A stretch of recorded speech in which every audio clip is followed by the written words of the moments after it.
matarik ang daan papuntang kabutihan. Kaya pili lang ang nakakadaan, lalo na't karamihan sa atin ang pagmamahal ay wrong spelling. Ang minahal ay ang mga material na bagay, at ang itinuring na mahalaga sa buhay ay ang mga kumikinang.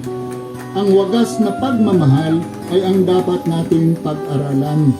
Katulad ng pagmamahal na iginawad noong Espiritu na nagsakripisyo doon sa Kalbaryo, pagmamahal na may puso at kaluluwa. Ito ang misyon ng bawat Pilipino, mapamuslim ka man o Kristiyano.